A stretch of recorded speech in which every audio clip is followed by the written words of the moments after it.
नमस्कार दोस्तों। स्वागत है, अभिनंदन है जो stand my family YouTube channel में। कैसे हैं, क्यों छो मजा में मस्त रहिए, खुश रहिए, बिंदास रहिए, मेरे वीडियोस को देखिए। आज हम आपको फिर एक कहानी सुनाने जा रहे हैं। कहानी बहुत सच्ची है मगर अच्छी है। कहते हैं ना, हम जिस समाज में रहते हैं वह हमारे पुलिस वाले बहुत साथ देते हैं, लेकिन यही पुलिस वाले हमारे रक्षक होते हैं, कहीं ना कहीं पे हमारा बहुत साथ देते हैं। लेकिन यही पुलिस वाले जब भक्षक बन जाते हैं तो शायद बहुत ख़राब हो जाता है।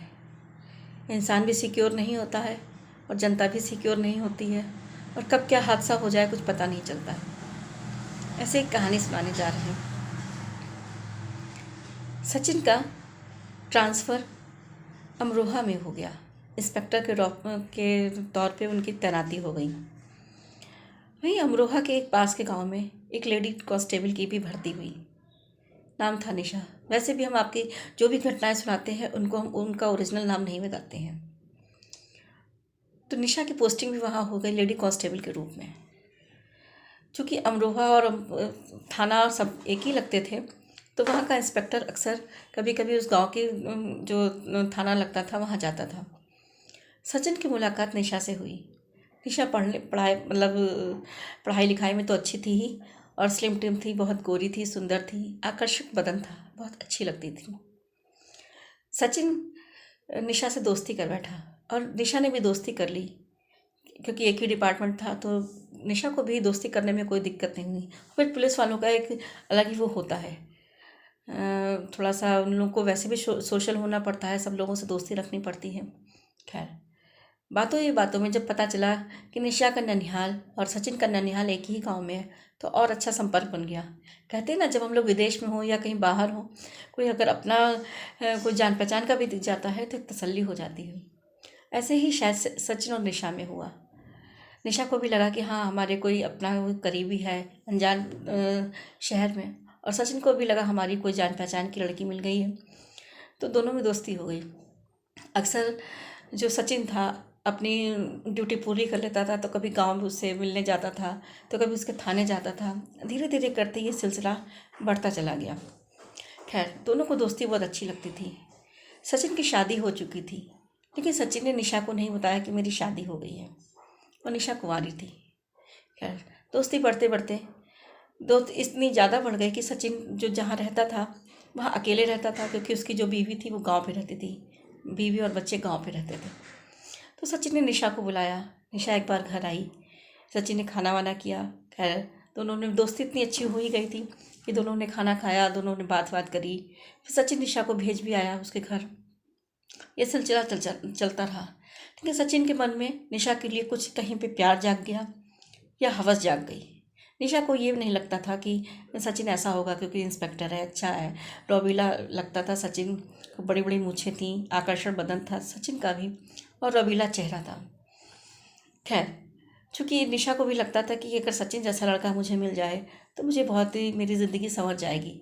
एक ही डिपार्टमेंट है और हम भी कांस्टेबल हैं, ये भी एक पुलिस इंस्पेक्टर है, तो दोनों का एक अच्छा सा वो बन जाएगा, अंडरस्टैंडिंग हो जाएगी, शादी हो जाएगी, तो एक ही उसमें जॉब में है, एक ही डिपार्टमेंट में है, एक ही साथ रहेंगे। निशा के मन में सचिन को लेकर ये था, और सचिन के मन में भी निशा के लिए प्यार जाग गया और निशा से शादी करना चाहता था। लेकिन सचिन ने ये नहीं बताया कि मेरी शादी हो गई है। ये सिलसिला बढ़ता रहा। बातों बातों में दोनों ने पूछा कि तुम शादीशुदा हो, तो सचिन ने कहा नहीं, मेरी कोई शादी नहीं हुई है, अभी तुम शादी करना चाहते हैं, और क्यों ना हम दोनों एक दूसरे से शादी कर लें। तो निशा भी यही चाहती थी। निशा ने कहा हाँ, ये तो अच्छी बात है, अगर हम दोनों की शादी हो जाए तो एक ही डिपार्टमेंट है, एक ही जॉब है, और एक ही तरीके का सब लोग का मिलना जुलना है, तो सही रहेगा। तो सचिन भी तैयार हो गया, निशा भी तैयार हो गई, लेकिन केवल शादी के लिए हाँ भरी थी। सचिन शादी असल में करना नहीं चाहता था। सचिन तो केवल निशा को फंसाने लगा, निशा को घर बुलाने लगा। बातों ही बातों में प्यार इतना बढ़ने लगा, प्यार वो हवस बनने लगा। सचिन निशा से प्यार बोला कि मैं तुमसे प्यार करता हूँ, और प्यार में ये सब कुछ ज़रूरी होता है, मैं तुमसे कुछ और करना चाहता हूँ। निशा भी सोचती थी कि अब तो सचिन मुझसे शादी कर ही लेगा, तो क्यों ना सब कुछ पहले से भी कर लिया जाए, तो कोई बुरा नहीं है। खैर, एक दिन सचिन ने निशा के साथ में संबंध बनाया, तो निशा भी तैयार हो गई। चूँकि तैयार हो गई, दोनों की सहमति थी, दोनों तैयार हो गए। कुछ दिनों के बाद में ऐसे ही सिलसिला चलता रहा। कुछ दिनों के बाद में निशा प्रेग्नेंट हो गई। निशा को कुछ अजीब से जो थे उसके नेचर में परिवर्तन लगा, कुछ अजीब अजीब घटनाएं होने लगीं। तो निशा ने डॉक्टर को दिखाया। तो डॉक्टर ने कहा आप पेट से हैं। निशा ने कहा अरे ये क्या हो गया। जब निशा ने सचिन को बताया कि सचिन ऐसी ऐसी बात है और हम पेट से हैं, क्यों ना शादी कर लें। तो सचिन ने कहा अरे होगा, शादी कर ही लेंगे, अभी क्या है, शादी तो बात कही है, कर ही लेंगे। निशा ने कहा नहीं, समझने की कोशिश करो, मेरे पेट में बच्चा आ गया है, वो बच्चा तुम्हारा है और प्लीज़ शादी कर लो, हम अपने घर वालों को क्या मुंह दिखाएंगे। तो सचिन ने कहा कि ऐसा करो, तुम दवा खा लो, हम शादी अभी नहीं कर पाएंगे, शादी कर ही लेंगे। अभी क्या है, अभी तो हम लोग की एक दोस्ती हुई है, मुलाकात हुई है, शादी तो हो ही जाएगी, साल 2 साल में शादी कर ही लेंगे, जब एक ही साथ रहते हैं, एक ही डिपार्टमेंट में है। खैर, सचिन वो दवा ले आया और निशा को खिला दी। निशा की बच्चा जो था वो गिर गया। खैर, ऐसा सिलसिला चलता रहा। फिर कुछ दिनों के बाद दोबारा फिर निशा प्रेग्नेंट हो गई। फिर निशा ने यही बात कही कि अरे सचिन, मैं फिर से प्रेग्नेंट हो गई हूँ, प्लीज़ मुझसे शादी कर लो, मेरे घर वाले मुझे छोड़ेंगे नहीं, और ऐसा नहीं करो, मैंने अपनी कुछ सीमाएं पार कर दी हैं जो मुझे नहीं करना चाहिए था। मेरे माँ बाप ने बहुत उम्मीद से हमको यहाँ भेजा था और पुलिस में उन्होंने जॉब दिलाई थी।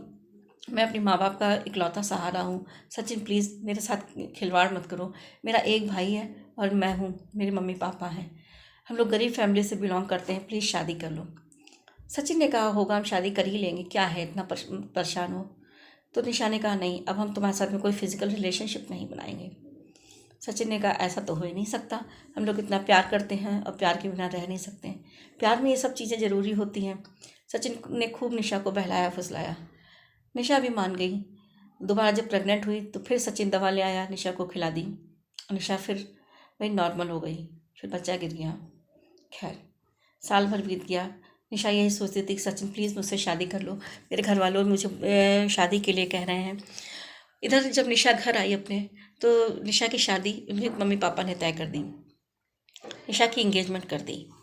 निशा अब करती तो क्या करती, निशा की इंगेजमेंट हो गई। जब छुट्टी के बाद निशा अपनी थाने पहुंची तो सचिन ने कहा क्यों नहीं आई थी इतने दिन से। तो निशा ने अपनी सारी बात बता दी, एक दोस्त समझ के, कि सचिन, मेरे मम्मी पापा ने मेरी शादी तय कर दी थी और लड़का वहाँ पे ऐसे ऐसी जॉब करता है और मेरी इंगेजमेंट हो गई है। तो सचिन ने फिर उसको प्यार में फैलाना फुसलाना शुरू कर दिया।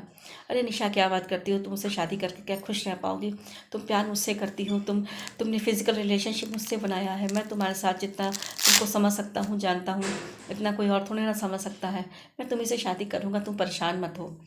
2 बार बच्चा गिर गया तो कोई बात नहीं, अब की ऐसा नहीं होगा। दोबारा फिर वही सिचुएशन आई।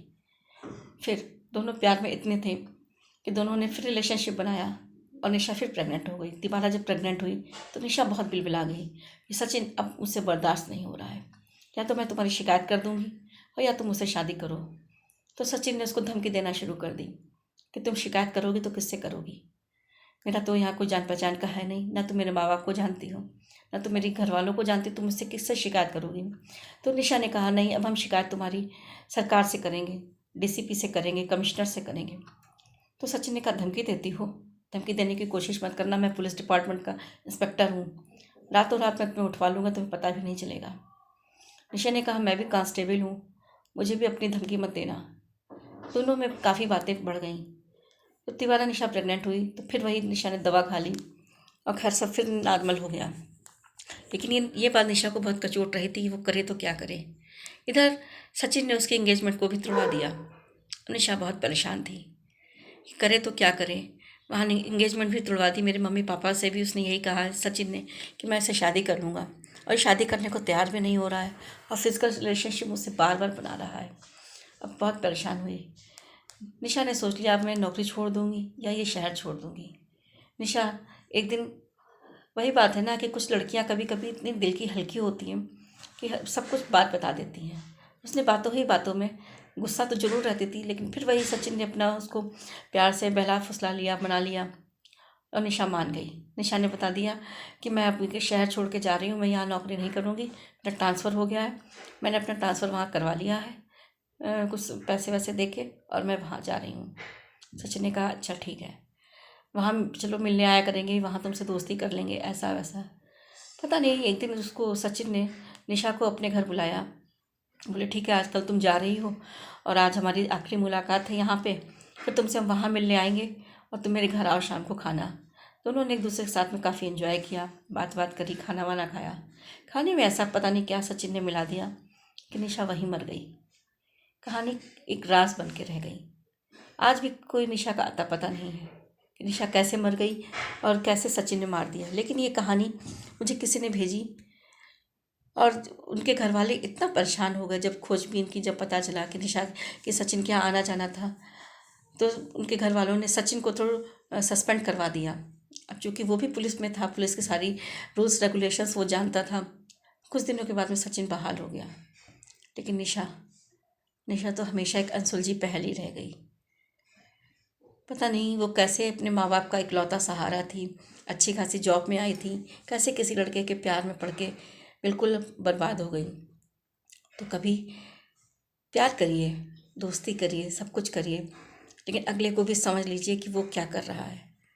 और फिर माँ बाप आपके लिए सब कुछ निछावर करके आपको पढ़ाने भेजते हैं, पढ़ा लिखा के कुछ आपको बनाते हैं, तो उनकी भी कसौटी का भी ध्यान रखिए। क्योंकि रिश्ते सब ज़रूरी होते हैं, चाहे वो पति का हो, चाहे वो दोस्त का हो, चाहे वो माँ बाप का हो, चाहे वो भाई बहन का हो। तो प्लीज़ ऐसा मत करिए। अगर आपको मेरी कहानी अच्छी लगी हो तो प्लीज़ लाइक, शेयर, सब्सक्राइब ज़रूर कीजिए और मेरी कहानी को प्लीज़ लाइक किया करिए, लोगों तक पहुंचाइए। आपको कोई पसंद आए तो प्लीज़ मेरे लिंक पे शेयर कीजिए। मैं आपकी कहानी को ज़रूर नाम पता बदल के मैं ज़रूर आपकी कहानी को अपनी जवानी से सुनाऊँगी, अपनी मुँह जवानी से सुनाऊँगी। तो फिर मिलते हैं नए नए वीडियो के साथ। जय माता दी।